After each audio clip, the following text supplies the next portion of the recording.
നാളത്തെ മഴ തോരും മുൻപേയുടെ എപ്പിസോഡിൽ അലീനയും മനുവും കൂടി സംസാരിക്കുന്നത് തന്നെയാണ് ആദ്യം കാണിക്കുന്നത്. അലീന പറയുകയാണ് പപ്പ നല്ല സ്ട്രിക്റ്റാണ് എന്നൊക്കെ. എനിക്കിവിടെ ഇരുന്ന് മുഷിഞ്ഞു, ഇങ്ങനെ ഒന്നും ചെയ്യാതെ തുരുമ്പ് പിടിച്ചിരിക്കുക എന്ന് പറഞ്ഞു കഴിഞ്ഞാൽ എന്നെക്കൊണ്ടത് പറ്റുന്നതല്ല മനുവേട്ടാന്ന്.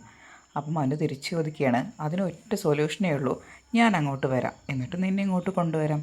അതിനിപ്പോൾ ഒരു താലിയുടെയും ഒരു കല്യാണ സാരിയുടെയും ചിലവല്ലേ ഉള്ളൂ, ഞാൻ അങ്ങനെ ചെയ്തോട്ടെ എന്ന് മനു ചോദിക്കുകയാണ്.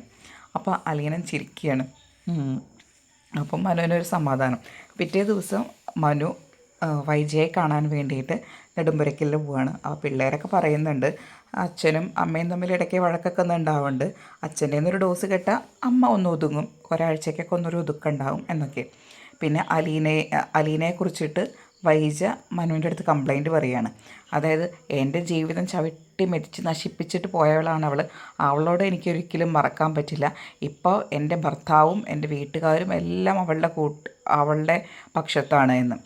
അപ്പോൾ മനു ഒരൊറ്റ ചോദ്യം ചോദിക്കും, ആൻറ്റിയുടെ ഭർത്താവും മക്കളും ആങ്ങളമാരും എല്ലാവരും അലീനയുടെ പക്ഷത്ത് നിൽക്കുമ്പോൾ അതിന് എന്തെങ്കിലും ഒരു കാര്യമുണ്ടാവില്ലേ?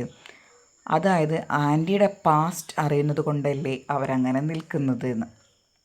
വൈജി ചോദിക്കും, നീ എന്താ ഉദ്ദേശിക്കുന്നത്, എന്താണ് എൻ്റെ പാസ്റ്റിന് കുഴപ്പം, നീ എന്തോ മനസ്സിൽ വെച്ച് പറയുന്നത് പോലെ എന്ന് വൈജിയോട് ചോദിക്കുകയാണ്.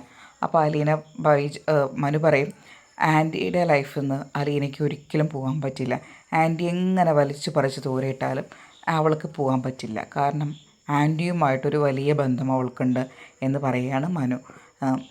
അപ്പോൾ മനു പറഞ്ഞ ഈ വാക്കുകൾ വൈജയുടെ ഹൃദയത്തിൽ വന്നടിക്കുകയാണ്. അതായത് അവളുടെ പാസ്റ്റിനെ കുറിച്ചിട്ടാണ് പറഞ്ഞിട്ടുള്ളത്. എന്തായിരിക്കും ആ കാര്യം, ഇവരെങ്ങനെ അറിഞ്ഞിട്ടുണ്ടായിരിക്കുമോ, ബാലചന്ദ്ര ഇതൊക്കെ അറിഞ്ഞിട്ടുണ്ടാവുമോ എന്നുള്ള ഭയത്തിലാണ് വൈജ. പിന്നെ നമ്മുടെ കുളത്തൂപ്പുഴയാണെച്ചെങ്കിൽ ഔതക്കുട്ടിച്ചായൻ പുനലൂർക്ക് പോകാൻ നിൽക്കുകയാണ്. അപ്പോൾ പറയുകയാണ് അലീന, വലിയപ്പച്ചനും കൂടി പോയി കഴിഞ്ഞാൽ അവിടെ ഒറ്റയ്ക്കാവും, സ്റ്റാൻലി സാറിനായിട്ട് ഞാൻ പിന്നെ പിണക്കാണല്ലോ, അതുകൊണ്ട് ഞാനിവിടെ ആകെ ഒറ്റപ്പെട്ടെന്ന് പോലെയാവും എന്നൊക്കെ പറഞ്ഞ് വിഷമത്തിൽ ഔതക്കുട്ടിച്ചാനെ യാത്ര അയക്കുകയാണ് അലീന. ഇത്രയാണ് നാളത്തെ എപ്പിസോഡ്.